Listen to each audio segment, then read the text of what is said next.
today on Millennial Talk, where we'll discuss issues affecting millennials and give recommendations on how to deal with them. In our past episode, we've discussed, job search and the entire career thing. But now we are moving to entrepreneurship. Yeah. Now we're going to be discussing how to grow your e-commerce business in Nigeria. It is no longer news that technology is taking over. We are heading into the fourth industrial revolution, and we highlighted the importance of technology and the role technology is going to play in enhancing this fourth industrial revolution. And one sector that is not left out is e-commerce, is the e-commerce sector. And we know that payments solutions, shopping online, basically many business activities are done online. We have had fintech solutions that provided an easy way to do business online. But before I move on, how you just feel? Hi, Wakui. I think one of the things that I really like about e-commerce is that it bridges the gap between local business and international businesses, and it aside from doing that, it also connects these businesses to the final consumers. Like you have the likes of brands like Konga, where you can go online and buy stuff. And you're talking about things ranging from house appliances to food items. And that's the exciting thing about e-commerce. And I feel like e-commerce in Nigeria has not even hit its peak. It's still at a I feel like e-commerce is just beginning, because you can't even compare these brands to big brands like Amazon. Exactly. So I think e-commerce has a long way to go, but that's why with us today we have to discuss this topic. We have Tosin Ade Aibinu, and she is the founder of Naija Naturals, a leading hair store in Nigeria. Welcome to the show. Hi guys, hello Bukumi and Hi. Josephine. Hi, thanks for having me here. Yeah, it's It's great really to have nice you. to have you here. And I've been following your brand for a long time, Naija Naturals. And even though I don't have natural hair anyway, and I follow you on Instagram, and I've seen many of your posts and your passion for e-commerce and logistics. So that's why I decided that we have to invite you here to discuss and share with us your knowledge and everything you know regarding e-commerce. So the first thing is I'm going to ask you is what was the desire? Why did you go into e-commerce, and why hair supply? Okay, thank you for asking. Okay, first question, why did I go into e-commerce? Okay, personally, I have a penchant for technology and doing things easier. So, I mean, to the littlest things, whatever would take me, other people, maybe say an hour to do, I always like to look for the faster way out, and not just faster, the more efficient way. So that's why I went into e-commerce. I was born into entrepreneurship. I think that's the first answer. I was born into it. That was all I knew growing up. I've been exposed to entrepreneurship as soon as I could. I could know currency. I could know what's 10 naira and 15 naira. So I grew up in that environment. So it was a no-brainer for me once I started my own personal, self-discovery journey, my hair journey. I was just like, you know what, I'm definitely going to do this. So it just came natural to me to go into entrepreneurship, and I haven't looked back since then. Yeah. Wow, wow, that's really great. So my second question to you would be, how would you define e-commerce in Nigeria, especially as an entrepreneur and as a businesswoman? Yeah. I laughed because you said that in Nigeria. Okay, first, what is really e-commerce? I don't like it to sound very, what they call technical jargons, just to make it sound more. I like to demystify things. So e-commerce is basically just as in activity of selling things over the internet, goods and services over the internet. And then when you said e-commerce in Nigeria, I would say e-commerce in Nigeria is rewiring the mindset of Nigerians to be able to trust the vendor to purchase things without seeing them, with the hope of getting money in return.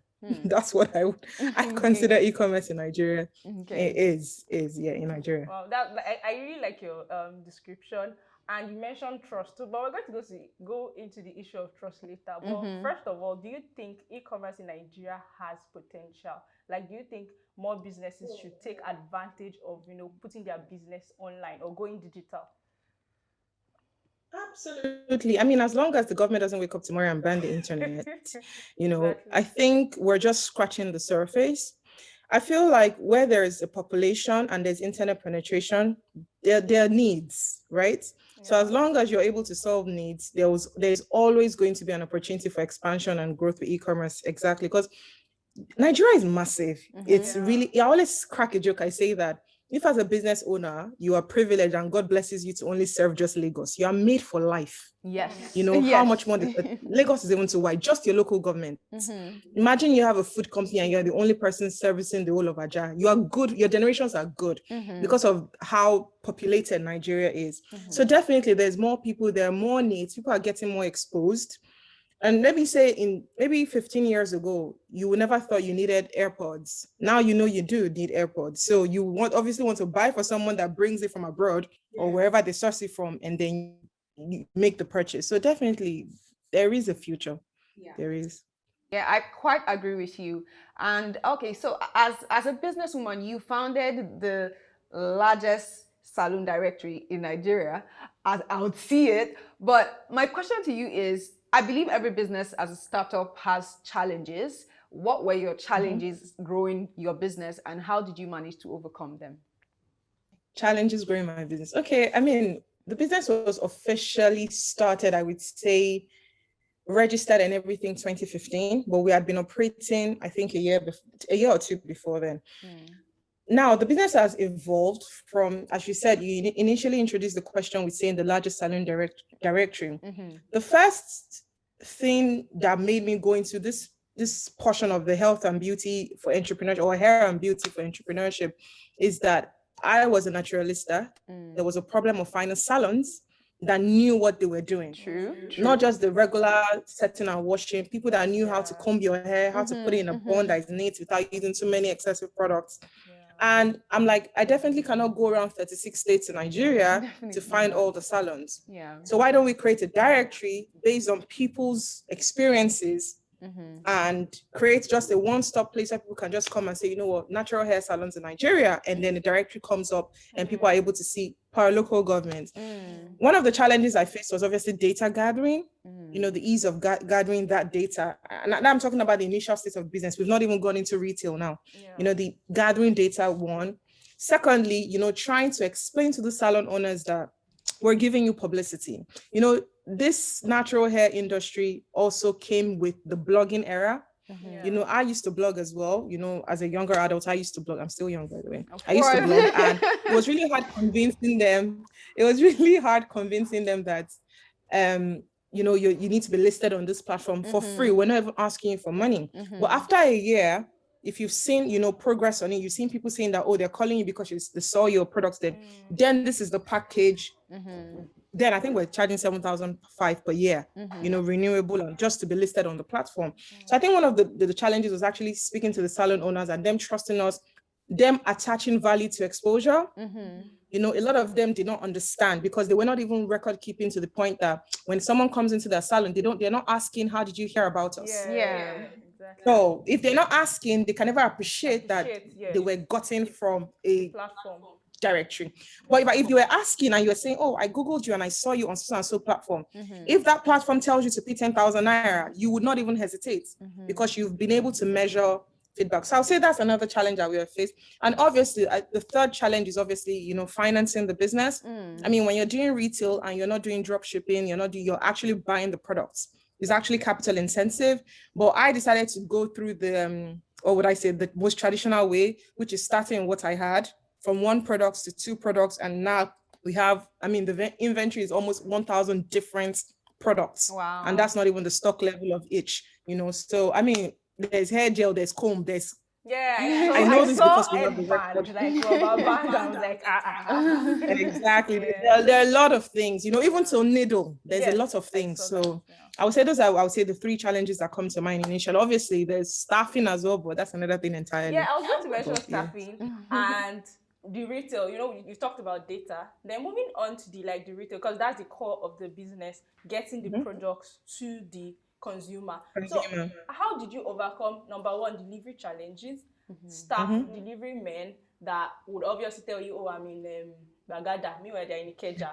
And, you know, how did you overcome, you know, all these hurdles, especially that's the word process? Because e-commerce is, I would say the heart of e-commerce is the delivery process. That's Yeah. if you Absolutely. have the Getting into the best product, if customer. you cannot get it to the final consumer, you're just wasting your time. Yeah, of course. So the delivery process, how did you overcome that particular area? I believe I that's think what overcome is a have you and strong your word. Overcome is a strong word because we still deal with it as at next okay. tomorrow. Of But I course, would every say day. a couple of things. First things first is actually thinking things through. I find that a lot of entrepreneurs don't actually sit down to think. They know what they want to do, but they don't. You know how I don't know if you remember, but when I was in uni, there's something they call scenario planning. Yeah, So you plan scenario every analysis. scenario from me listing the products on the website or my Instagram. So what's the purchase process for the customer? So they're adding to carts, they're checking out if it's your website, if it's your Instagram, they're DMing you. So I think what I would say really helping was obviously planning the scenario of saying, you know what, even if my store is in VGC and your house is in Lekki phase 1, and I know that it will only cost me maybe 1,000 naira by bus maximum, or it will take me only 1 hour to get there, we will add 24 hours to that 1 hour. So first things first is that we have hedged our risk. We've protected ourselves from, you say you're going to deliver today. And I think one of the challenges for new entrepreneurs or even entrepreneurs that I said do not take time to think is because you're trying to make money, and guess what? Sorry, I'm just all over the place today. You might actually be able to fulfill that order. Maybe say the customer ordered in the morning, you deliver it sharply 2 o'clock. Awesome. Yeah, so the customer will order the same next time when they are traveling to Cotonou and tell you they need it before 2 o'clock. But if they are known that that was just an anomaly, your delivery times at checkout is 1 to 3 working days. Them getting it at 2 p.m. is not their entitlement. No, it's not, definitely. It just happened, which is great, which we usually deliver next working day. But we've already protected ourselves in such a way that in case Lagos State government says, you know what, no movement for bike men, or Lagos State government says, you know what, there's rain, or not in Lagos State, the universe says there's rain, and bike men can't drive in rain. That's what people don't understand, because they don't have windshield for their faces, so they need to actually park. Do you understand? So those are some. So I think first thing is scenario planning. Secondly is partnering with logistics companies that have our same vision. I say that's very important because a lot of people are just looking for who can deliver, sharp. What happens is that they might actually solve that problem in that instance, but for continuity on the long run, it's not they don't fit. Yeah. So when we were scouting for delivery companies, I've tried everything from the big boys, which are the DHLs, to the smaller Tokwe and Co logistics company. We've tried everything, and I ended up now the logistics company we've been using for the last 3 years has been the same one. And they're not perfect, maybe over 100, they're 75. But guess what? They have systems in place. So when a customer calls me and says, where's my parcel? I don't need to be chasing them up and down. Yeah. I just go on my computer on their own platform and I track the parcel. So I think, so for me, I think partner with logistic companies that they key into technology. Right. You are not calling somebody all the time. Imagine if that means the company can never grow. Yeah. If 500 people are calling the logistics company, they don't have the Amazon. You don't call them, you do live chats. There's nothing like Amazon customer service. It's them that will call you. You don't call them. It's because they already have, you just go online. If you're looking for your order, you don't start calling, you don't run, just go online and you track your parcels. So I think partnering with, I'll call them stakeholders, which is your bank, your printers, your retail, your branding. So your logistics company are stakeholders. Partnering with companies that just have the same value system as you. When you come and every day we get proposals, we are so and so, we'll deliver to you cheaper than your existing company. When I see that you say if you want to book order, I'll first of all go on WhatsApp. I'll come type, if I have 40 orders in one day, I'll now be typing 40 addresses on WhatsApp. That means we're not on the same wavelength. So I definitely cannot use your service. So I say these are 2 things. And I say also lastly is just overcoming, and it's just not being cheap. Errors will happen, mistakes will happen. Be ready to, let me say, what if the delivery guy has an accident and the police arrested him? Be ready to send out another parcel immediately. Always have like an insurance company mindset. If anything happens to this, that's why I said it's not all this drop shipping, long story. I didn't get my head job, we're sending out another one immediately. As long as we've confirmed our courier those ones can always get it back to us. So I say not being cheap, just putting yourself in the shoes of the customer. And if you already said 1 to 3 working days, I better get it between Monday and Wednesday. So I think those are the things that I would say have helped. That's Overcome is a interesting. strong word, but it's helped so far. Yes, So definitely. Okay, right about now, we'll be taking a short commercial break, and when we're back, we'll continue with the conversation. Don't go anywhere.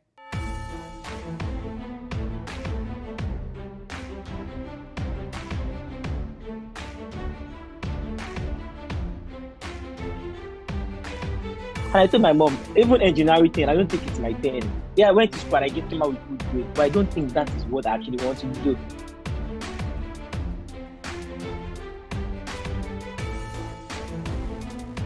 Get better at what you do. If you keep getting better, the followers will come.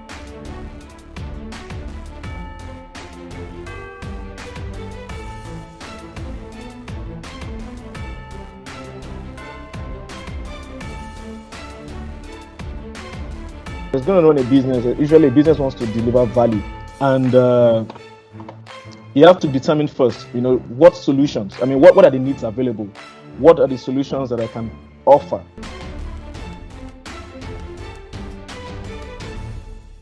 FCMB, my bank and I. All right, guys, we are back, and we still have with us here Tosin, as she is discussing with us on how to grow your e-commerce business in Nigeria.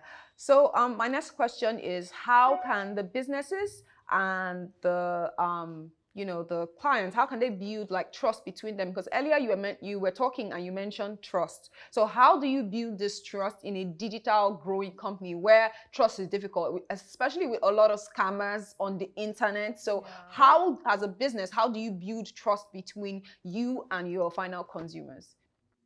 okay, thank you for asking. That's a great question. The thing is, you don't build trust on day one. Trust is built.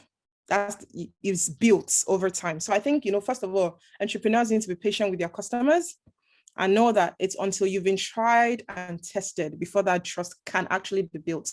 Secondly, in Nigeria, because that's what we're talking about, there's something called localization. Is when you take global practices and you localize it. So let me give you a very simple instance. So KFC, right? KFC in the UK does not sell jollof rice, but KFC on Muro sells jollof rice, right? McDonald's in the UK does not sell chapatis, but the one in India they do, because they've localized their services. You're in a country where internet penetration or e-commerce has always been less than a decade. You want to build trust with your customers. So in your bio, you have XXX.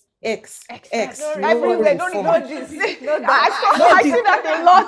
And once I see that, just no physical address, no discount, no customer care. So that means even if you're not a scammer, and Instagram decides to pull their platform down, you have automatically become a scammer, even if you are not. So I think and I'm going to speak for myself because I can only speak from my own experiences, is that we initially started the business with an Argos vision. So Argos is a store in the UK where there's no walk-in. It's literally a warehouse and tills, like, how when you go to, as I said, KFC, for instance, they have tills where you can order your food. That's how Argos is. There's no products on the shelf. You go online, you place your order, they have a catalog style, you go in and you pick up, you're like a pickup center. That's actually what I intended for the business to be, right? Well, we found that over time, we're dealing with, and I say over time, under 2 months of setting it up like that, we found out that we're dealing with the people that, one, they were impatient. Two, they don't know you from Adam. Like, you're just a new business. Why would they trust you? And hair care products seems like, it's just 5K first 3 days. Add 4 products to cart, is already 25,000. How much is the average salary of a young naturalista? That's already a quarter of their salary. So what? So that's two. You're also in an environment, it's called a low trust environment, where peradventure you were even a scammer, they will not get their money back, because the processes of getting their money back is very tight. Exactly. So you as an entrepreneur need to understand that. Don't say your customers are in pain. Don't just, they have reason to. So how do you mitigate that factor? So using our own experience, I said, this is not going to work. So what we did was, the store space that we had, we divided into 2. We made literally, I don't even know the square foot in head, but it's small. The back is actually the warehouse. But we literally had to, I spent almost 500K getting shelves together. I had to quickly do a shelf, do a till, do everything, just so that they'd know that I can actually walk in and pick my products. Also know that in case I'm calling them on Instagram, they are doing one, I will just go straight to their shop. Or you have mobile, you give avenues for dispute resolution. Yeah. One, that's a way of building trust. You build avenues. As I said, the initial one, I said, you need to know the psyche of your audience.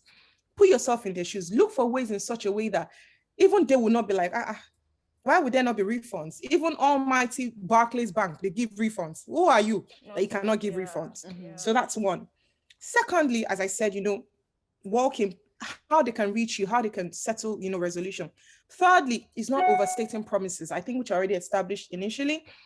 Don't lie. I had a sales rep and she was so zealous. That's the word I want to use, and maybe something is out of stock.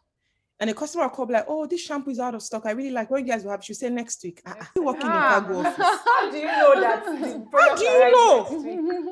And in your training, the training manual was any inquiry that you do not have a definite correct answer for, you speak to your manager. What about say, oh, hello, okay, I've taken out your inquiry. Please give me a few minutes. I'll get back to you. The customer is even feeling like, okay, this person knows what they're doing. You understand what I'm saying? And then you speak to your manager and in an hour, you call the customer back. Oh, I'm calling from Niger Naturals just to give you feedback on the products you inquired for. We were expecting a new cargo next month. We would call you back. And that's another thing about record keeping. We write all these things down.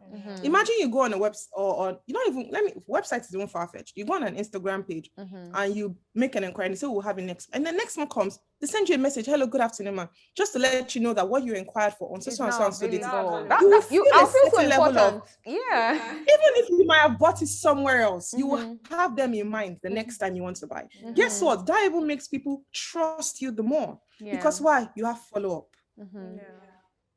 So that's another way. So as I said initially, not making verbose promises. And this is even, and I said, the example I gave is not even just delivery. Is little things like restock. Is little things like, making blatant statements.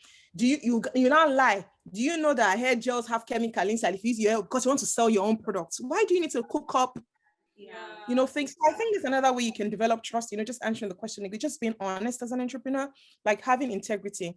And I'll say lastly as well is reviews. Nigerians don't give reviews, they give call-outs. Yeah, don't say anything. When you are good, they will not say. But when you give them impeccable service, they feel like, why am I giving someone's free promo? But you mess up. I would drag you through with your 2,000 followers. I would drag you through the streets of Instagram. And you're like, okay, carry on.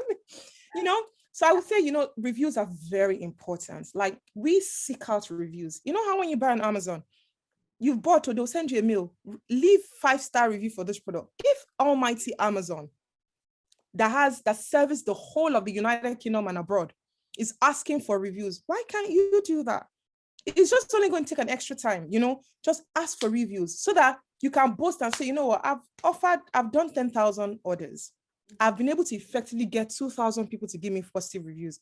And I'm using that wide percentage because you will be in La La Land to think that if you have 10,000 orders, 9,005 will give you reviews. You're joking. You become a nuisance, So at least you have a good solid, at least 10% of your customers have come back to give you reviews. And not just reviews for your pocket, reviews that you actively share, that when you go on Google, you are seeing the reviews. So I think those are ways in which you can build trust as well. So obviously giving impeccable service so that some word of mouth can help.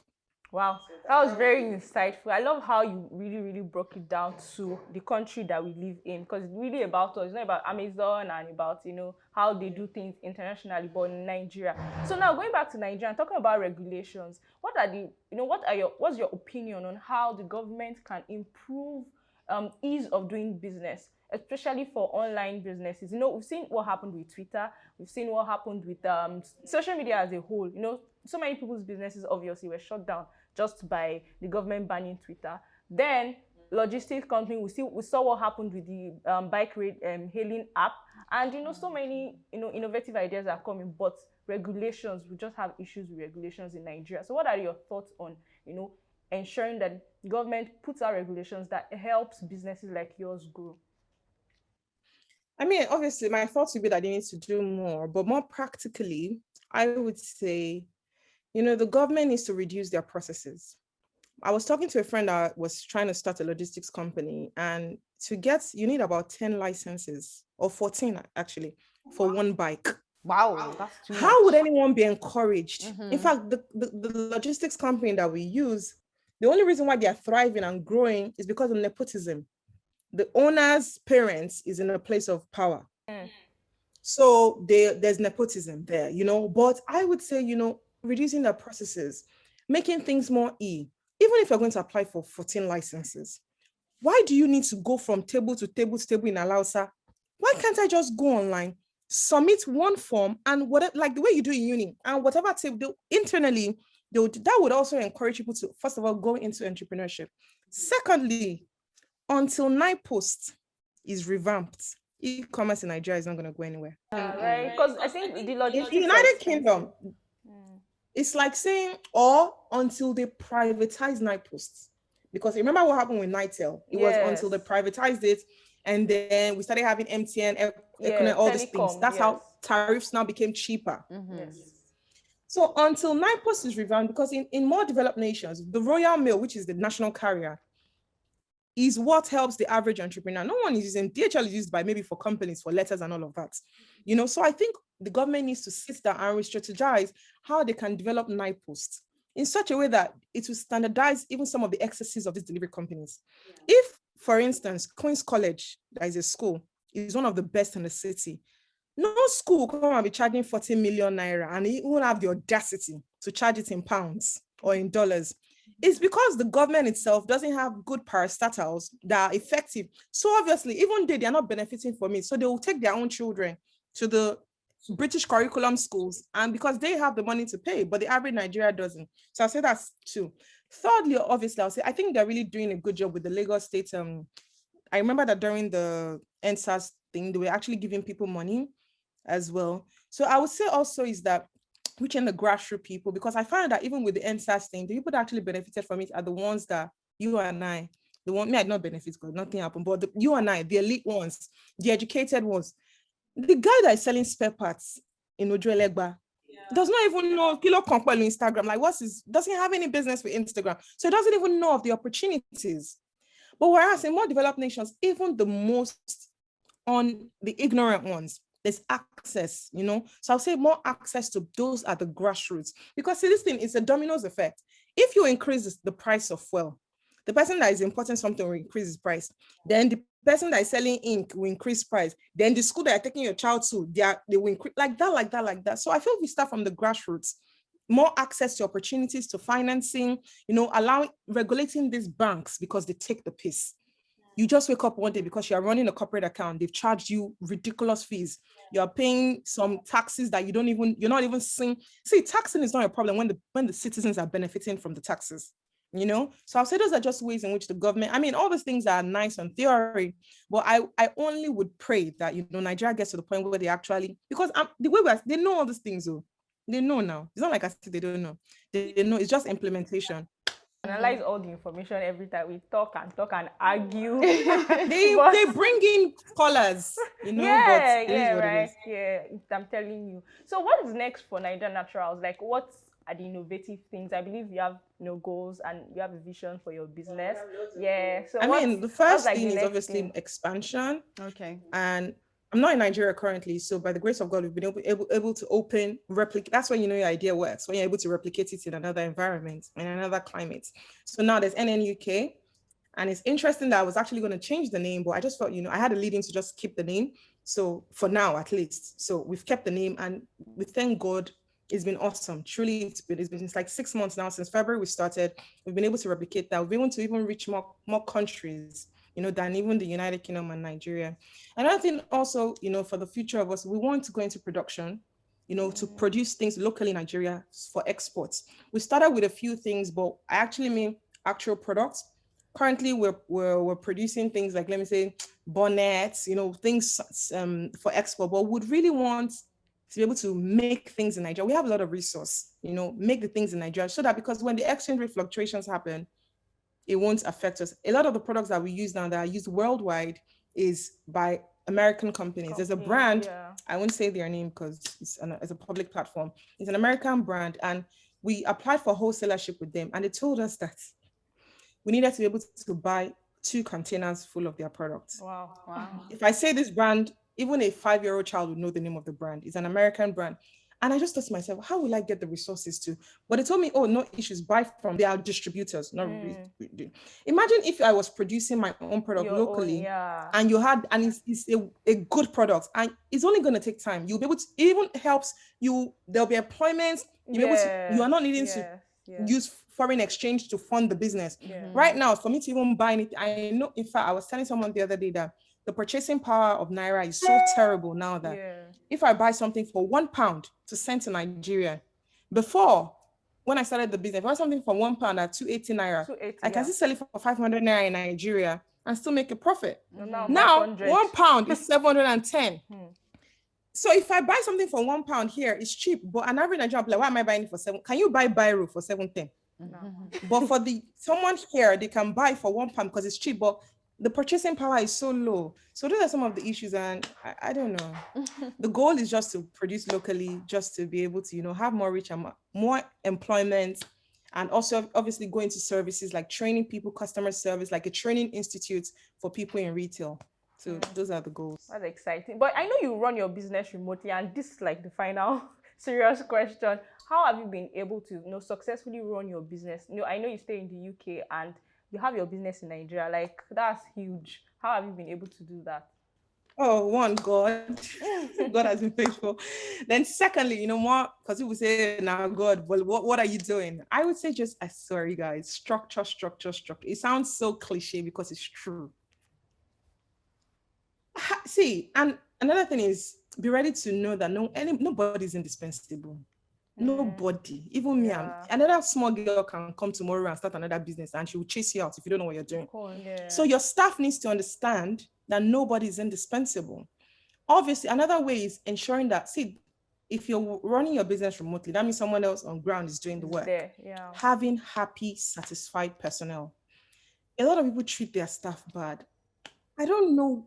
You're so dumb. You're hurting yourself. Like, why would you do that? Ensure that they're working. In fact, I always tease my staff, the one in the store, that you're just a babe. You just sit down and receive a C.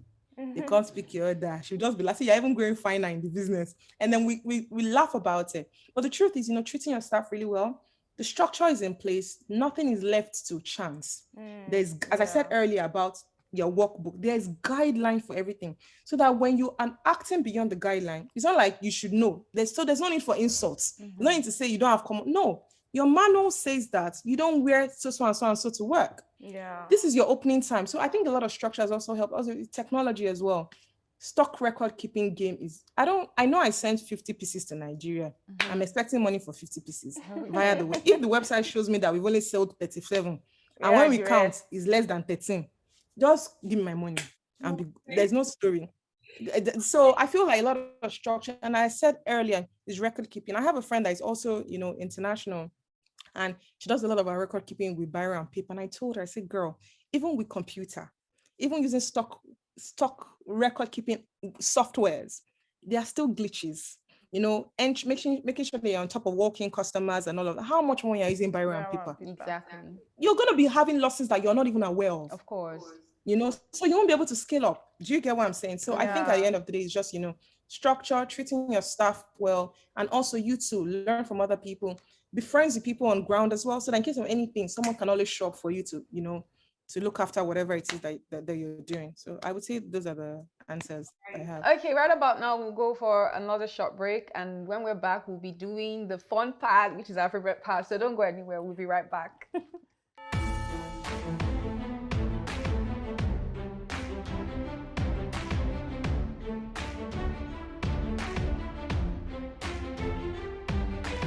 And I told my mom, even engineering thing, I don't think it's my thing. Yeah, I went to school and I came out with good grades, but I don't think that is what I actually want to do.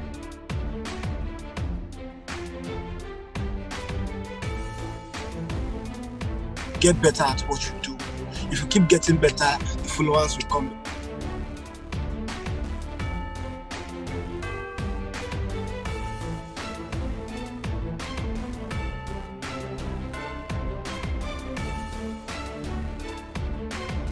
It's going to run a business. Usually, a business wants to deliver value, and you have to determine first, what solutions. I mean, what are the needs available? What are the solutions that I can offer?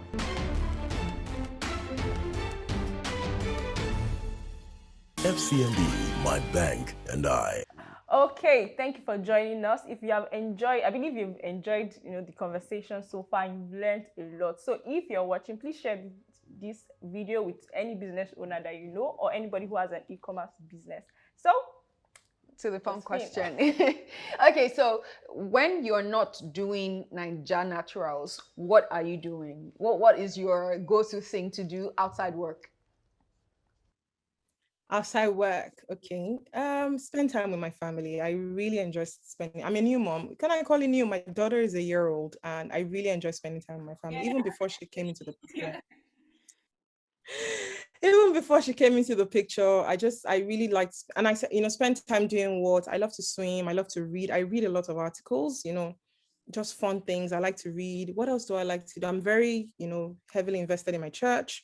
So I do a lot of things for the church as well.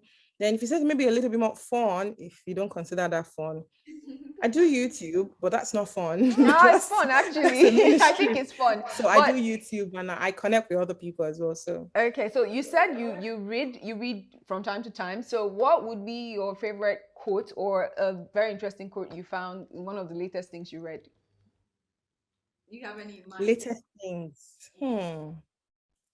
Latest things. I'm not gonna say because I'm keeping it for my lessons of 2020. But one of the quotes that I've read that I've 2021, one of the lessons that I've learned in things that I've read is it's just simple. Whatever is worth doing is worth doing well. If you're gonna put your name on it, do it well. I believe everybody listening will take that to heart. Thank you for joining us on the show. We do appreciate it. And we've learned a lot. We've gotten a lot of insight from the conversation. And we believe that everyone out there watching has also learned a lot as well. If you enjoyed the show, definitely go back to our previous episodes and watch them. And also you can visit our website on www.proshareng.com for more information on finance and how to develop yourself financially. Keep watching. next time. Bye.